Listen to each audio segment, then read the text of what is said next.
Welcome to Girl Talk. I'm Nicole D. Miller, author, blogger, speaker, hybrid book publisher, and your host.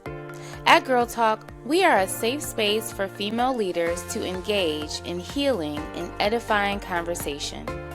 This is your Me Too empathetic corner, where we have authentic and transformative dialogue designed to uplift and connect high-achieving women like you. Are you looking for a safe space to cultivate sisterhood with other like-minded female bosses? Leave your cape at the door and join the conversation.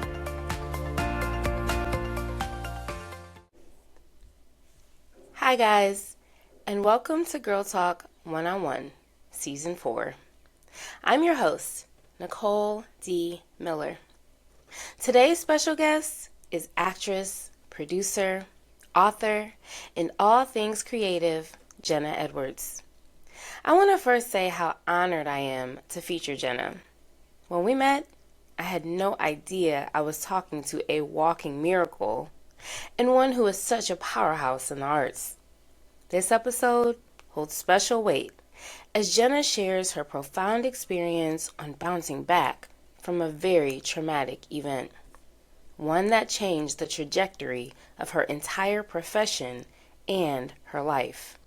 I was astounded to hear about this life-impacting event, how she had to literally rebuild herself, starting with her mental health first, and how Jenna used her near-death experience to empower others to choose life.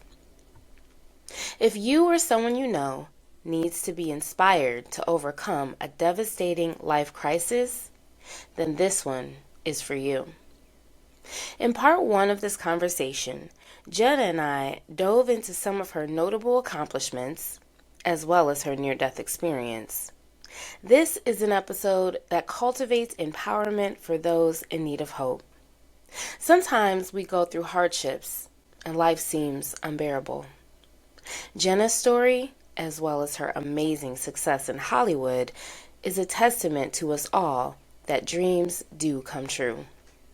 And when setbacks happen, they can actually be setups in disguise.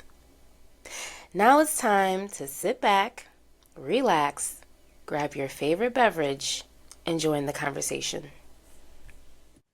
Hi, guys, and thank you for tuning in to Girl Talk 101. I am your host, Nicole D. Miller, and I'm so excited to welcome this special guest, Jenna Edwards. Hi, Jenna. Oh my gosh, Nicole, you're so sweet. Hello.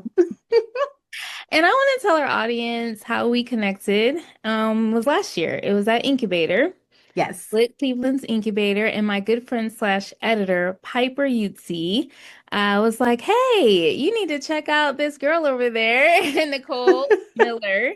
And you came to my table, and we had an amazing connection. I know. It was so like I don't believe in random, but it was really random on the surface, right? Because my husband and I just moved here from Los Angeles and we were in Cleveland just seeing if there was like a creative space for people to like hang out because we really missed our creative community. And we went to the what do you call it? The tourist office and we were like, are there bookstores around here? Because I also just wrote a book. And so I was like, well, maybe I should go and see if they do signings or whatever. And the office was like, well, there's no bookstores, but the library is right down the street, right? And so we were like, oh, let's check out the library. And they happened to be doing your event. And so it was just this like wonderful hour of like ping, ping, ping, Yeah. and this amazing connection. And then, yes, I met you, and I literally came home and I called all of my friends. And I was like, I met somebody who's like my people, and she's creative, and she's ambitious, and she's wonderful, and I can't wait to hang out with her. And then life got in the way, and we haven't been able to hang out, but that's fine. I know, and that will happen once the weather thaws. We will definitely have 100%. coffee.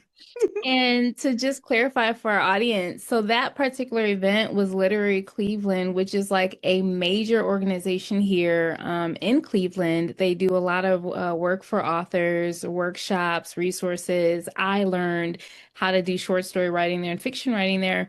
But that particular day was a one-off. It was like 3 days of their, I want to say like nationwide conference. I mean, it's definitely statewide, conference. And they have like huge keynote speakers that come in person and virtual.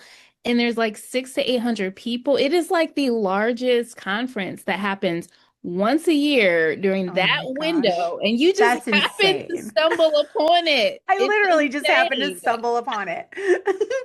Like, oh, you're having a writing event? Cool. I'm gonna go check it out. Like, but you know what's so funny? And I think something that maybe your audience would love to hear is that that is literally the start of every success story I have.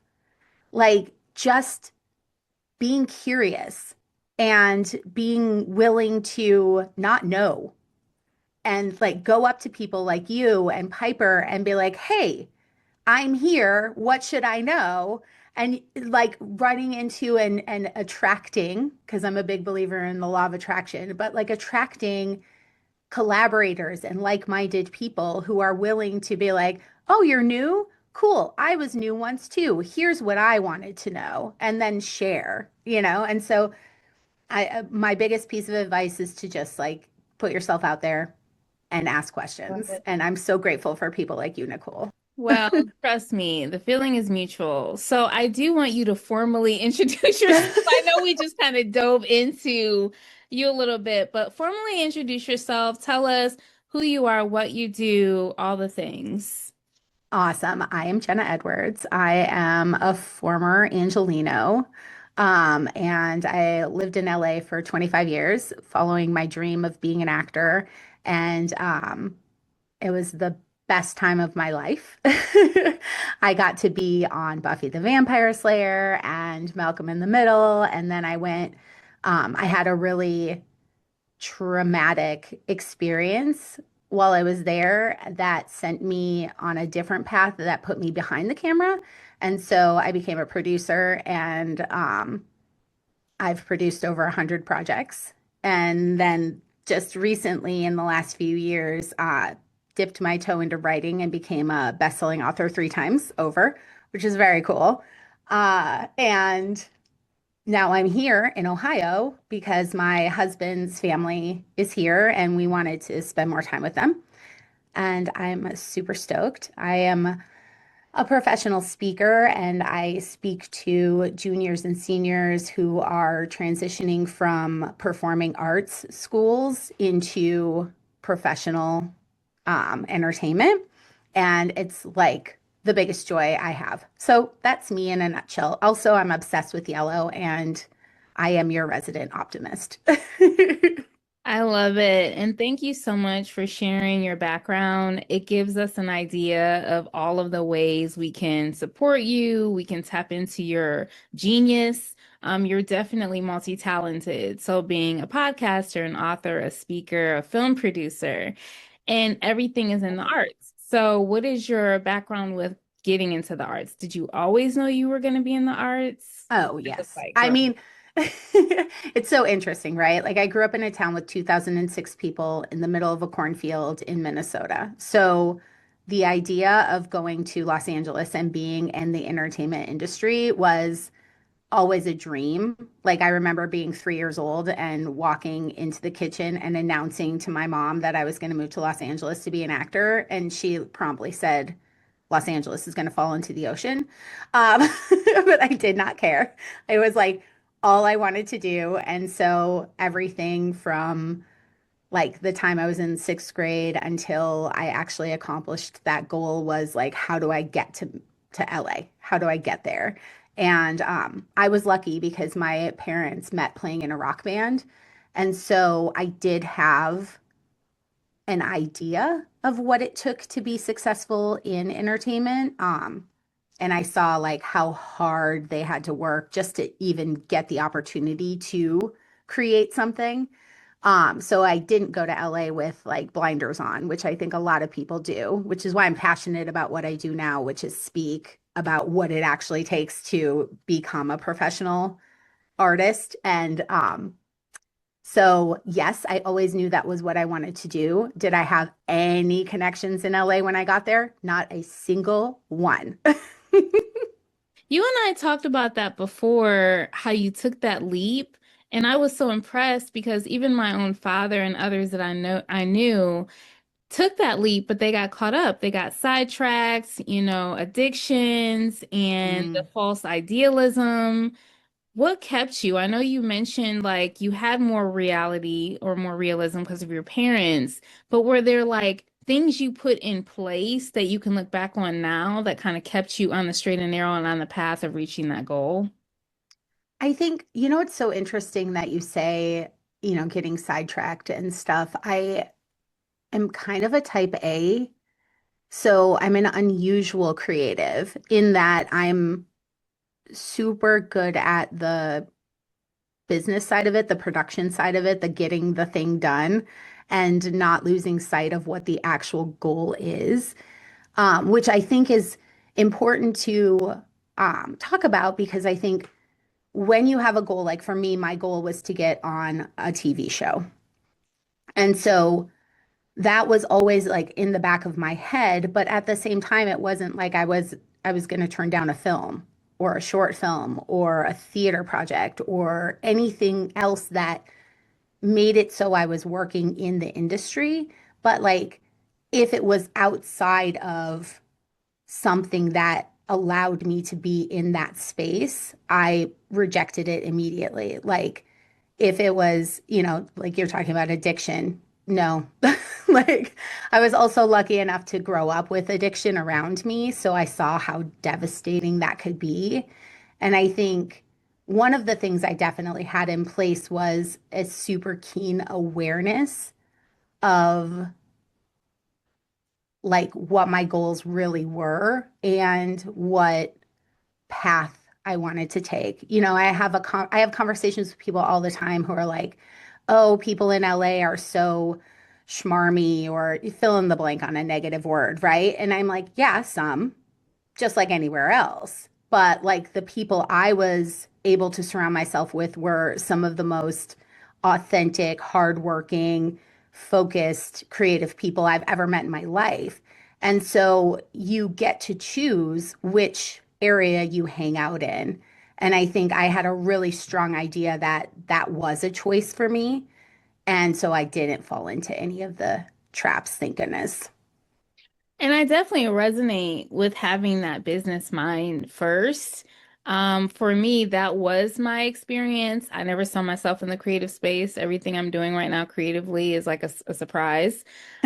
But I see like the benefit of having that admin business framework side of things so that you can stay focused on the goals.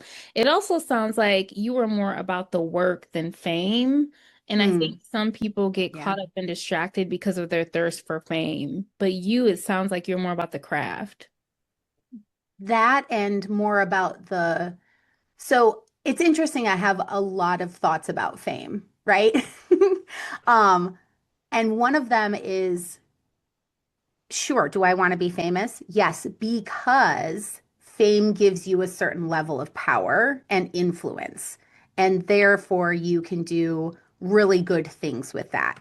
That would be the only way I would frame my desire to be at all famous, right? And I think that's the difference is that people think of fame as like almost one dimensional and they don't dive into what that type of visibility offers. And so if you're just focusing on, I want to be famous, I grew up in the 90s. Like I remember what happened to Lindsay Lohan and Britney Spears. And, like watching that play out in real time was almost devastating to me because I was such fans of their work. And so when I moved to LA and all of that was happening, I was like, you can struggle on camera or off camera. And so every day that I struggled to get the work, I reminded myself, like, you have to earn the fame. And if you're lucky to earn it before you're famous, like, be grateful, right? Because those poor women had to like rebuild in the public eye. And I just can't even imagine what that would have done for me, you know? So that's how I kind of frame fame is like, fame is just like money. It's just a tool. It doesn't mean you're better or worse. It's just a tool.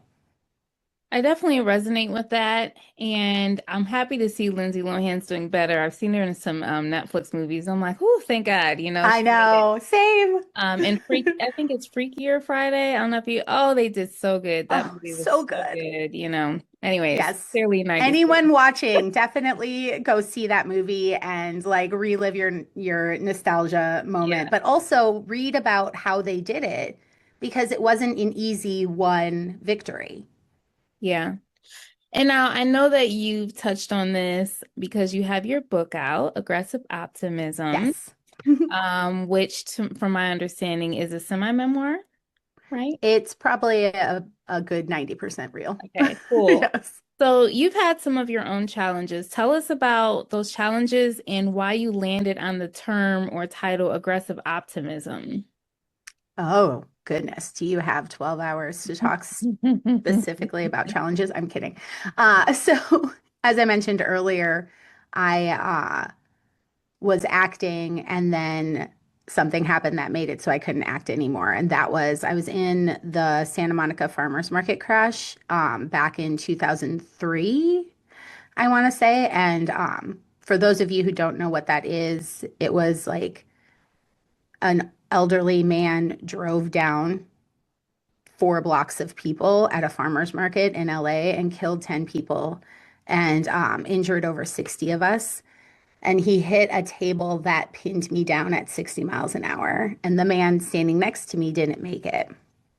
And so I almost died, like flat out, almost died, lost my mind, had severe post traumatic stress disorder. I couldn't read. I stuttered when I talked. I would forget basic words. I was having flashbacks every day that would send me into panic attacks that would make me pass out. I didn't sleep for 8 months and I ended up in the hospital. And the book is about that. But I wrote it as a fictional story set in high school so that I could hopefully give kids that are going through serious mental health crises a like example of somebody who healed. Because when I first was diagnosed with PTSD, my initial reaction was, well, that's impossible. I'm not a soldier. And then I was told I was going to have flashbacks and panic attacks every day for the rest of my life. And I was like, hell no. Like this is not going to be my future, right? And because they're really scary. Like they're really, really scary. And so I set out with just the same kind of like aggressive optimism that I had trying to build my career in LA, like how many people do you know actually make it? Like the statistics are not in your favor, right? And so I'm like, well, the statistics aren't in my favor either with PTSD, but I'm gonna beat it.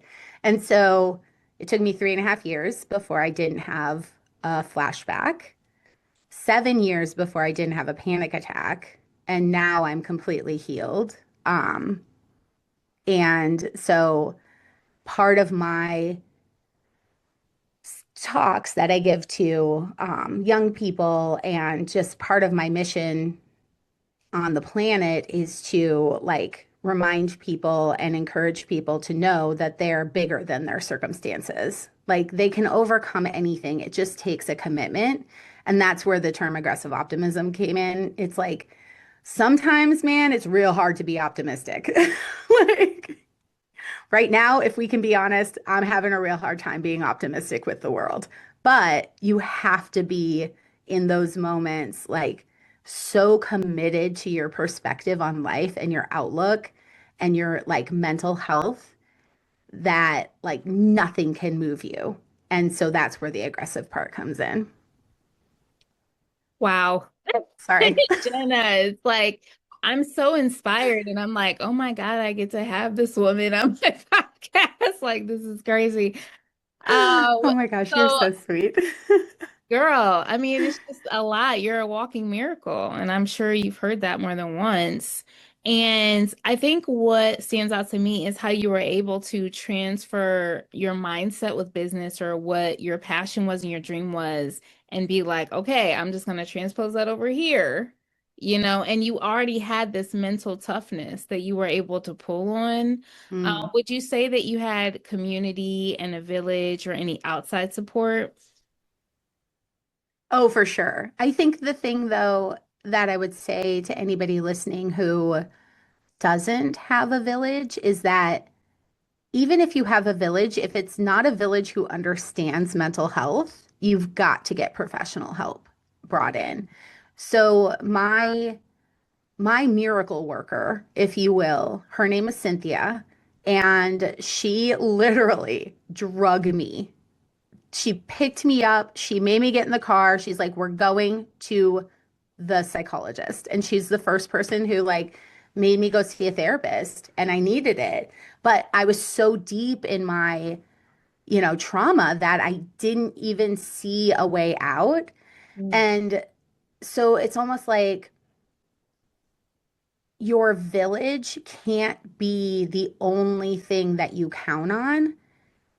It needs to be your commitment to finding resources and places. And I know it's so hard when you're struggling, when you're having some sort of any kind of mental or physical health crisis, to be your own advocate is like, forget it.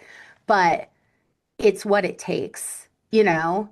And for me, it was like the professional help. I also would just listen to audios of like inspirational speakers just to like remind me that it's possible. Life can be good.